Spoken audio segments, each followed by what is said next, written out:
act like I know shit. I got a couple interesting shots, like, Cute little happy cup.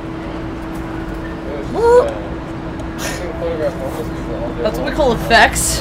Yeah. SFX. I did that for school one time, trying to That's do what it in I- the street. People. Yeah, I think the best way.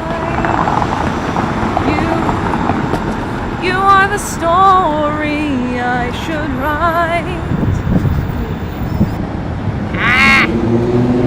I like my strengths as a new model because I know what they are, and that means a lot to me. I worked hard to recognize what I bring to the table. What started your, like, did you consciously start thinking about your strengths, or did it just kind of occur to you one day? I consciously started thinking about it. One thing that actually helped was an artist actually told me who I looked like. She was like, "You look like one of Ingres paintings, Oh. like a classic woman's back, Yeah. sitting on the bed thing." And I was like, I know which painting she was talking about, and I agreed. Yeah. And so I knew my body type almost immediately. So I like that. knowing your type, I think, helps a lot. Does it? I don't know my type. You're not far different from me. Like taking a selfie and confirming, yep, that's me, is very different than seeing a candid photo of yourself that someone else took. And you're like, that's how I look? Yes, that's how you look. That's awesome. Nobody ever gets good candid photos of me. That's what everyone says. That's what I think about myself. I feel like not many people actually photograph me while I'm in the middle. I feel like people in general don't really photograph me. All my life I've felt this way. That I always found pictures of everybody else except me. Which is maybe why I take a lot of photos of myself. I love your self-portraits, dude. I appreciate that. Dude, that's kind of what I'm talking about, though, about knowing yourself, right?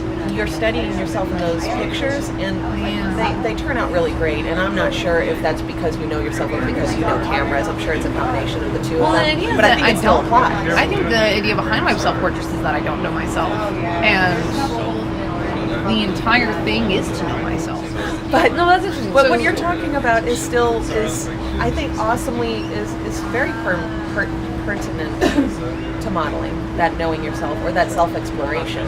So you may never know yourself 100% perfectly or something like that, and I don't think that I do, but modeling helps with it. Yeah.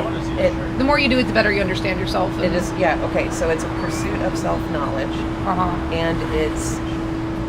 So you need to acknowledge. It's affirmation. Right. I definitely want to do an episode where I try to connect it with the Zen philosophy, right? Like, this is my body. Yeah.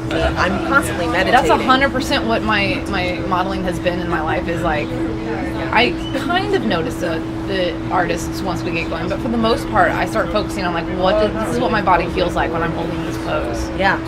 You embrace the pain, or the discomfort of it. You know, this isn't good or bad, that's just what my body feels like when I do this. Yeah. It's like there's a moment where you feel like, I don't think I can hold this pose much longer, and then you do, and you're like, how did I do it? And so you go, okay, whenever I think I'm going to give up, just don't. There are a few things that I do that I have self-control over, that I really push myself to do and improve at. That you recognize your self-control in. Well, you have control over a lot more than you exercise your control in.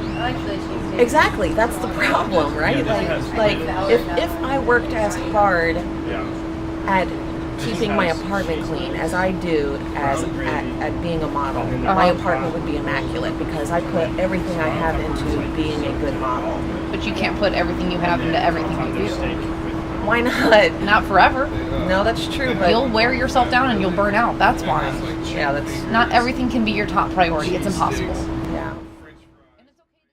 Oh, boy, howdy, I feel you would.